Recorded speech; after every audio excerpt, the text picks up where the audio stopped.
We usually think of snoring as just, well, an annoying noise, right? Something to poke your partner about in the middle of the night. But what if I told you that sound could actually be a warning siren for a silent attack happening inside your body, aimed squarely at one of your most important organs? We're about to uncover a shocking link between the noises you make when you sleep and the health of your liver. So let's just ask the question straight up. Could your snoring, or your partner snoring, actually be a clue that there's hidden damage happening to the liver? It's a connection most of us would never even think to make, and it has less to do with what you eat or drink and everything to do with what happens or doesn't happen once the lights go out. For as long as we can remember, we've been told that serious liver problems are tied to drinking too much alcohol. But there's this massive, growing health crisis that's affecting millions of people who barely drink at all.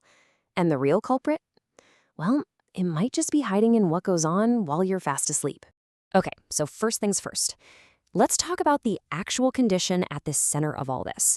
It recently got a new name, and that name change is a huge deal because it completely reframes how we think about what's causing it.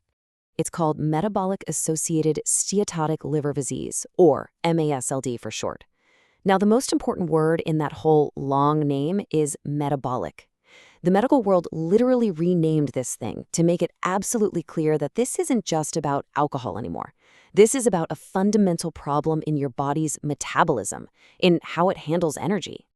And get this, we are not talking about some rare, obscure disease. It's estimated that up to 1.4 times billion adults around the world have it.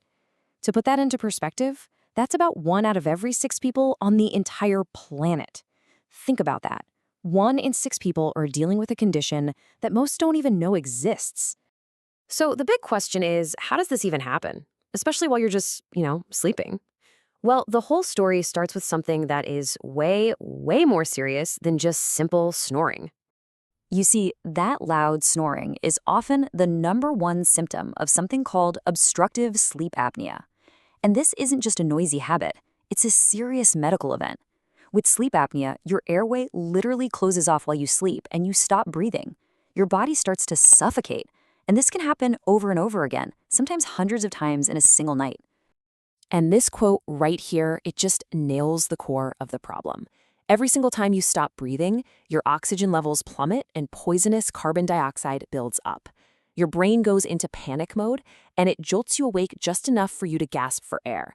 This brutal cycle creates a massive, rolling wave of inflammation that washes over your entire body. But that inflammation, that's just the beginning of the domino effect. Let's look at how your body physically responds to this nightly crisis. I want you to imagine a fire alarm going off right next to your head every few minutes all night long. That's pretty much what sleep apnea is doing to your nervous system. Every time you stop breathing, it triggers a full-blown fight-or-flight panic response, the exact same biological reaction you'd have if you were face-to-face with a lion. And that feeling of panic, it isn't just a feeling. Oh no, it is a chemical reality. Just like the quote says, that stress response unleashes a flood of powerful hormones, all designed for one thing: short-term survival. So, what exactly is in this hormonal stress cocktail that's flooding your system all night? Let's break down the key players in this chemical storm. Your body just lets it all loose. You've got adrenaline and noradrenaline jockeying up your heart rate. You've got aldosterone cranking up your blood pressure. It's a full-on emergency response. But there's one other hormone in this mix that plays a really nasty role in the story. And that's cortisol. You've probably heard of it as the stress hormone. Well, when your body is under constant stress, like it is every single night with sleep apnea, your cortisol levels stay sky high. And its main job is to prep you for a long-term crisis by telling your body, store energy, store it now. And how does it do that? By storing fat. A good way to think about it is like a seesaw. On one side, you have cortisol, the stress hormone. On the other, you have a hormone called DHEA, which you can think of as the vitality hormone. When chronic stress cranks cortisol way, way up, it shoves DHEA way, way down. And that imbalance, it doesn't just make you age faster. It's a huge driver of central obesity, that really dangerous fat that gets stored around your organs, including, you guessed it, the liver. So, let's recap.